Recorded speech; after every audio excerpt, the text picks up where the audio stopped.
Victor, जो दृष्टिहीन है, अपने मित्र वसीम की हत्या का गवाह बनता है। वह हत्यारे को उसकी इत्र की सुगंध और वाहन की आवाज से पहचान लेता है। पुलिस को शक होता है कि हत्या रसेल ने वसीम के बड़े भाई तारिक के साथ मिलकर की है।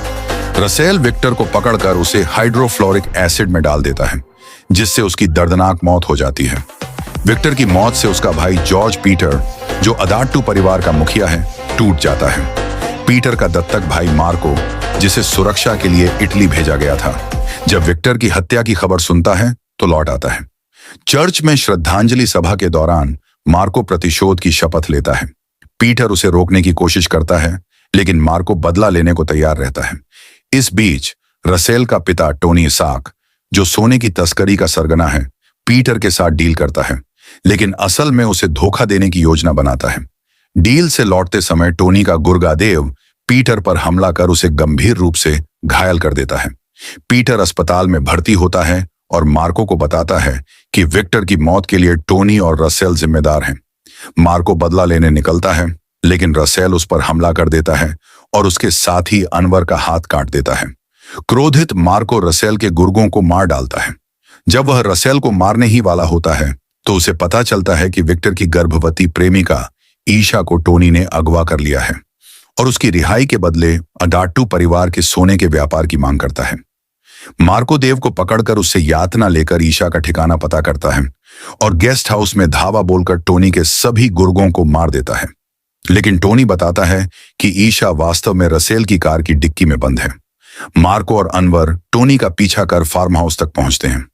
वहां टोनी बहकाने की कोशिश करता है, लेकिन मार्को उसकी तलवार से उसका हाथ काट देता है और इसे रसेल के पास भेज देता है। फिर मार्को टोनी की कुर्सी के नीचे विस्फोटक लगा देता है, जिससे हटते ही विस्फोट हो जाता है। टोनी गंभीर रूप से घायल हो जाता है और रसेल देखता रह जाता है कि उसका पिता मर रहा है। अपने पिता की मौत से क्रोधित रसेल अपने बड़े भाई साइरस से मदद मांगता है। दोनों अदाट्टू परिवार पर हमला करते हैं। जब ईशा प्रसव पीड़ा में होती है, वे परिवार के हर सदस्य को मार डालते हैं, बच्चों को भी नहीं छोड़ते।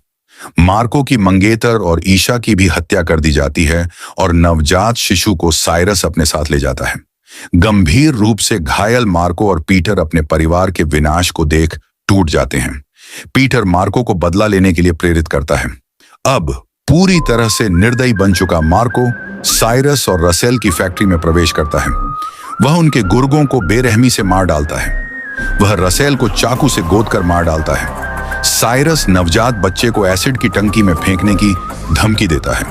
क्रोधित मार्को उसकी गर्दन काटकर बच्चे को बचा लेता है और साइरस के शव को एसिड में डाल देता है। मार्को अपने प्रतिशोध को पूरा कर लेता है, लेकिन अपनी आत्मा और परिवार को खो चुका होता है। अंत में वह विक्टर के बेटे के साथ समय बिताता है, लेकिन फिर कारों का काफिला आता है और बच्चे को अपने साथ ले जाता है।